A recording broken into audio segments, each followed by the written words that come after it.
భారత్ దక్షిణాఫ్రికా క్రికెట్ జట్లు విశాఖపట్నం ఎయిర్పోర్ట్కు చేరుకున్నాయి. వన్డే సిరీస్లో భాగంగా రేపు జరగనున్న మ్యాచ్ కోసం ఇరు జట్లు విశాఖలో అడుగుపెట్టాయి. విమానాశ్రయం నుంచి ప్రత్యేక బస్సులో రెండు టీంలు రాడిసన్ బ్లూ హోటల్కు వెళ్లాయి. రేపు ఏసీఏ వీడీసీఏ ఇంటర్నేషనల్ స్టేడియంలో మూడో వన్డే మ్యాచ్ జరగనుంది.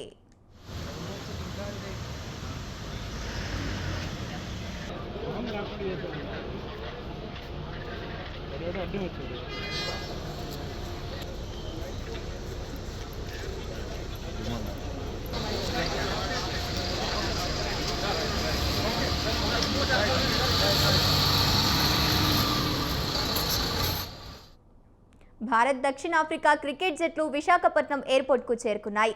వన్డే సిరీస్లో భాగంగా రేపు జరగనున్న మ్యాచ్ కోసం ఇరు జట్లు విశాఖలో అడుగుపెట్టాయి. విమానాశ్రయం నుంచి ప్రత్యేక బస్సులో రెండు టీంలు రాడిసన్ బ్లూ హోటల్కు వెళ్లాయి. రేపు ఏసీఏ వీడీసీఏ ఇంటర్నేషనల్ స్టేడియంలో మూడో వన్డే మ్యాచ్ జరగనుంది. రైట్గా ఇదే అంశానికి సంబంధించి మరింత సమాచారాన్ని మా కరెస్పాండెంట్ సూర్యప్రకాష్ ఫోన్ ద్వారా అందిస్తారు. సూర్యప్రకాష్, చెప్పండి.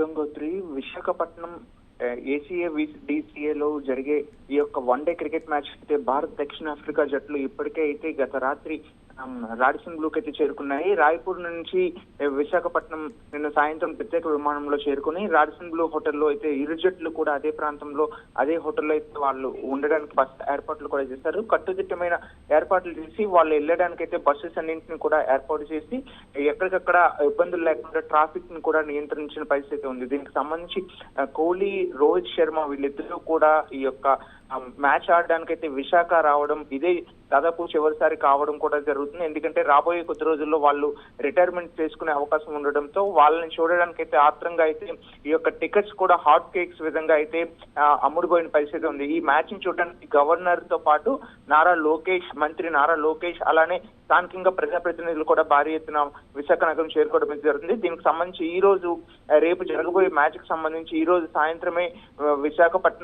విజయవాడ నుండి విశాఖపట్నంకి అయితే గవర్నర్ అబ్దుల్ నజీర్ చేరుకుంటున్నారు. ప్రస్తుతం ఇప్పటికే నారా లోకేష్ కూడా ఉత్తరాంధ్ర ప్రాంతం శ్రీకాకుళం జిల్లాలో ఉండడం ఈ రోజు సాయంత్రం అక్కడ కార్యక్రమం ముగించుకొని విశాఖ నగరం అయితే ఈ రోజు రాత్రి చేరుకోవడం జరుగుతుంది. ఈ యొక్క మ్యాచ్ చూడడానికి అయితే భారీ ఎత్తున అయితే 23,000 మంది కూర్చోడానికి ఈ యొక్క టికెట్స్ అన్నింటిని కూడా అమ్మకాన్ని అయితే ఆన్లైన్ లో పెట్టారు. ప్రతి ఒక్క టికెట్ కూడా ఒక్కటి కూడా మిగలకుండా హాట్ కేక్స్ లా 15 నిమిషాల్లోనే ఈ యొక్క టికెట్స్ అన్ని కూడా అమ్ముకోయిన పరిస్థితి కనిపించడంతో ప్రేక్షకులంతా కూడా ఎంత కోలాహలంగా అయితే ఈ యొక్క మ్యాచ్ చూడడానికి అయితే ఉత్సాహం భరితంగా అయితే ఉండడం. దీనికి సంబంధించి ఎక్కడికక్కడ అన్ని ఏర్పాట్లు కూడా జిల్లా అధికారులతో పాటు బీసీసీఐ అధికారులు, ఏసీఐ అధికారులు కూడా అన్నింటి ఏర్పాట్లు కూడా చేసిన పరిస్థితి కనిపిస్తుంది. ప్రస్తుతం వన్డే మ్యాచ్ రేపు జరగబోయే ఒక వన్డే మ్యాచ్ కి సంబంధించి మొత్తం రేపు మధ్యాహ్నం నుండి రాత్రి వరకు కూడా స్టేడియం పరిసర ప్రాంతాలు మొత్తం కూడా కట్టుదిట్టమైన భద్రతా ఏర్పాట్లు చేసి అవన్నీ కూడా పోలీసులు వారి యొక్క బందోబస్తులో ఏర్పాటు చేస్తున్నారు. ప్రస్తుతం దానికి సంబంధించి ట్రాఫిక్ ఆంక్షలను కూడా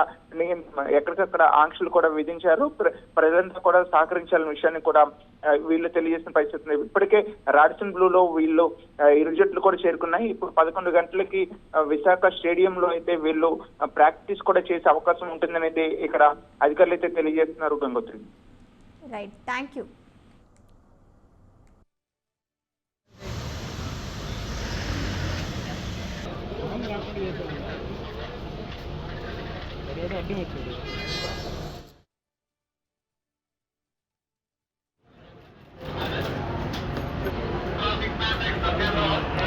మార్కెల్ మన ఆల్రౌండర్, అదే మన బౌలింగ్ కోచ్.